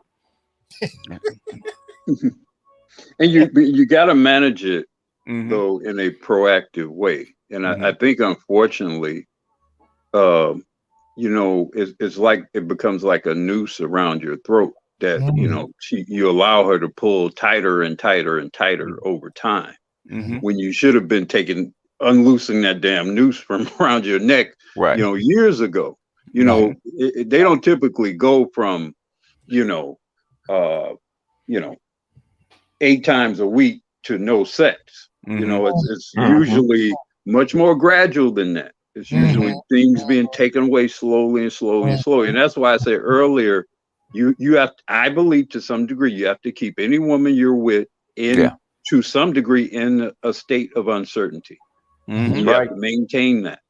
And you have to remind her that. I think Malika was saying earlier, you know, if you don't have to necessarily be high value, but if you're a productive man, if you maintain yourself well and whatever, you can get another woman. You know, and you probably can get one who in certain circumstances appear to look better or maybe younger or whatever than the one you're with. But it's incumbent upon you to with some regularity remind that woman of that. You know, I'll be the guy at the house party dancing with the young women. I'm that guy. I'm that guy. I'm going to do that. And I'm still a pretty decent dancer. There you go. So it looks pretty good when you're dancing with the 30-year-old chicks and Can I ask you a the question, wife and the Blackaroo? older woman are seeing the young chicks enjoying dancing with you. That's how you fight that fight. All you have to do is get a bunch of bodybuilding magazines and put them on the put on the zip and then to start hitting the gym 4 times a week. Okay? She'll come around. Yeah, she'll come around. Because you know you're preparing. She said, "Oh, he's preparing. He's trying to get himself in shape because he's getting ready to leave." It's not a clean game. It's not a nice game. No, it's not. It's not supposed to be a clean game. No, it is. But you know what the funny thing is, and you know what? I had to learn this the hard way.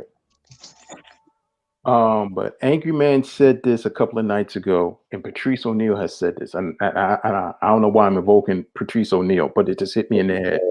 You know, your friend that you were talking to, Dr. Johnson, you having guys that are way, way more into the woman than the woman's into them.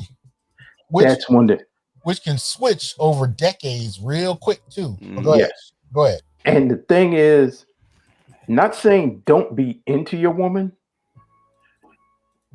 but here's the problem. When you're into her and you're pedestalizing her and she knows that, and you know that, you know,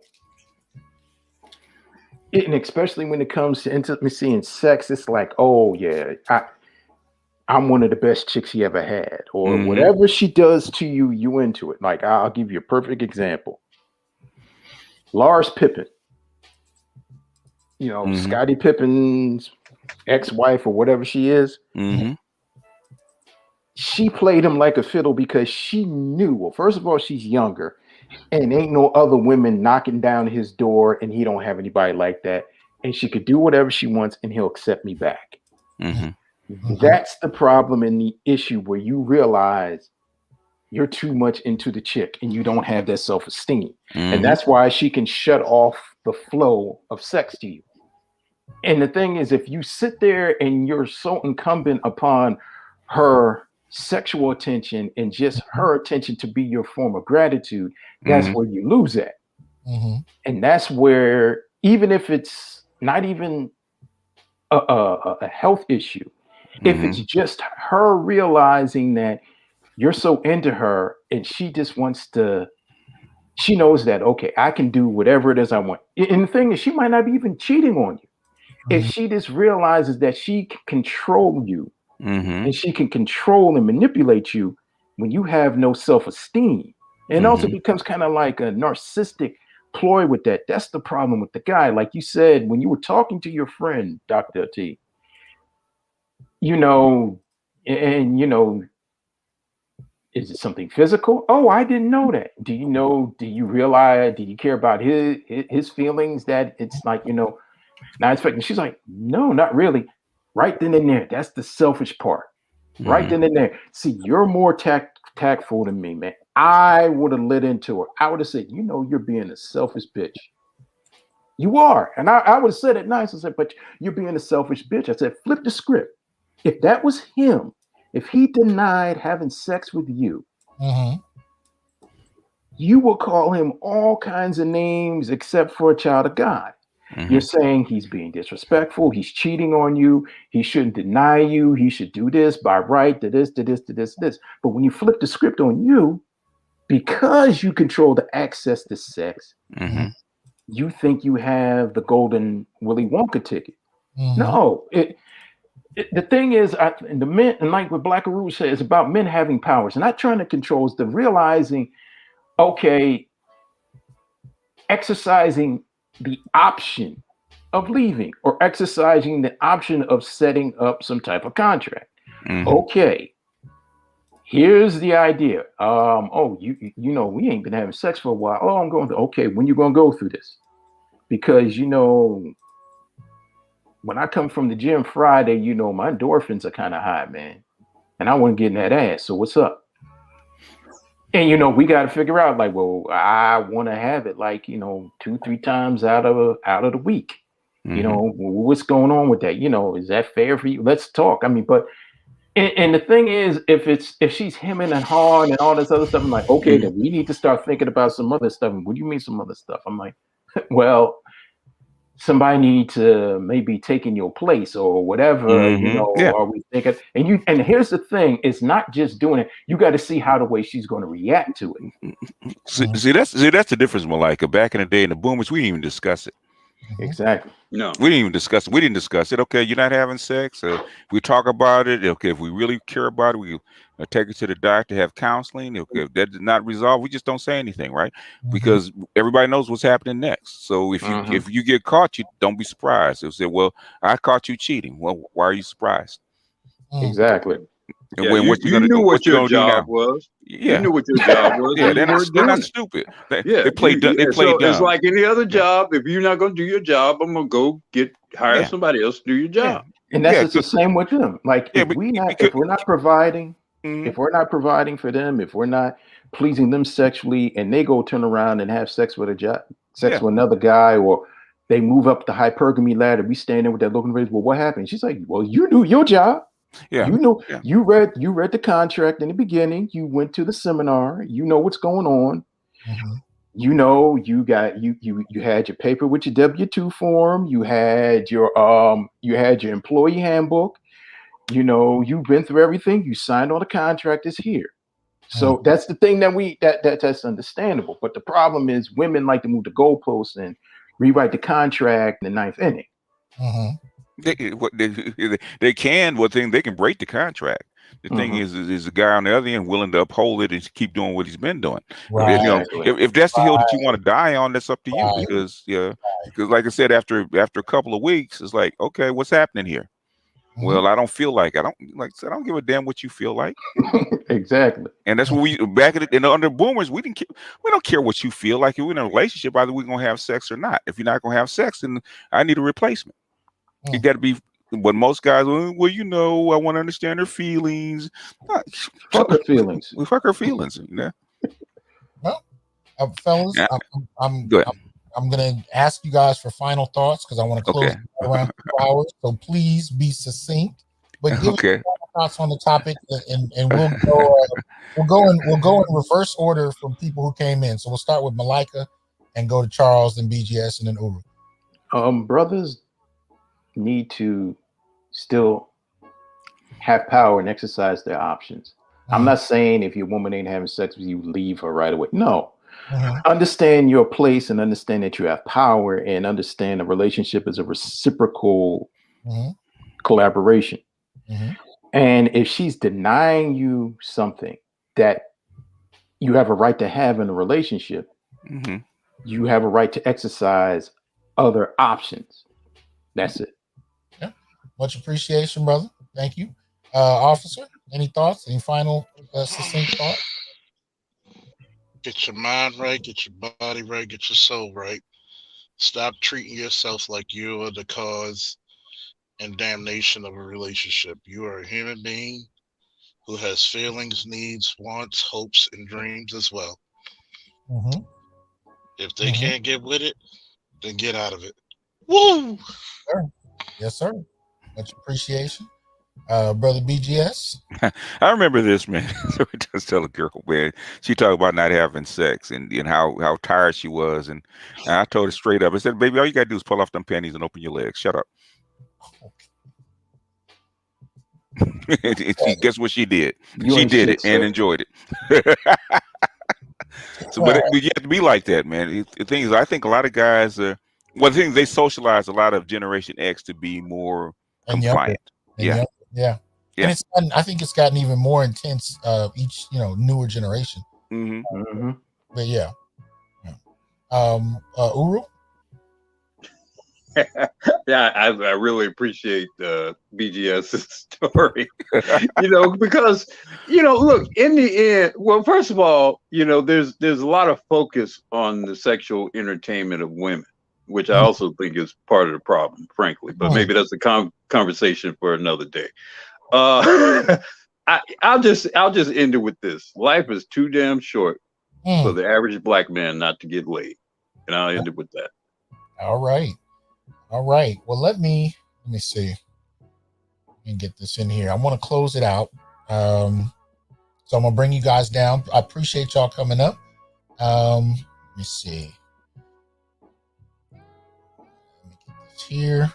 I'm gonna get to our closing. So I thank everybody who came up. There we go.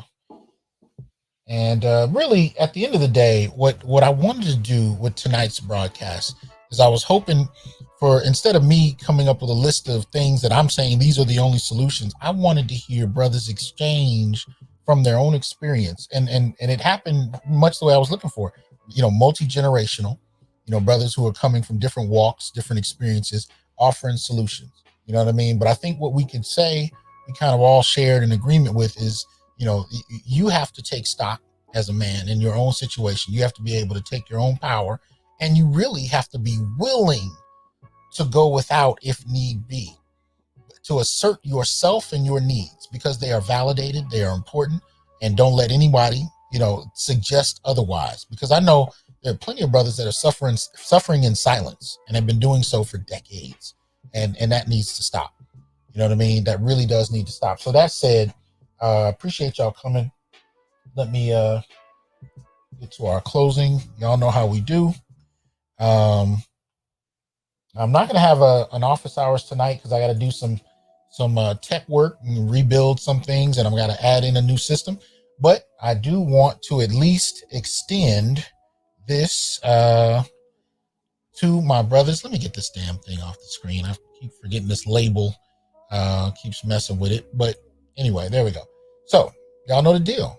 Brothers, be reminded that we are not criminals by birth, perennial rapists, incapable intellects, man children, sperm donors, child support wellsprings, success objects, walking phalluses, ATM machines, lottery tickets, brainless henchmen, valueless assassins, pro bono mercenaries, unpaid bodyguards, interchangeable stepfathers, child discipline proxies, unpaid repairmen, workhorses, emotional tampons, or any other socially accepted dehumanizing stereotype.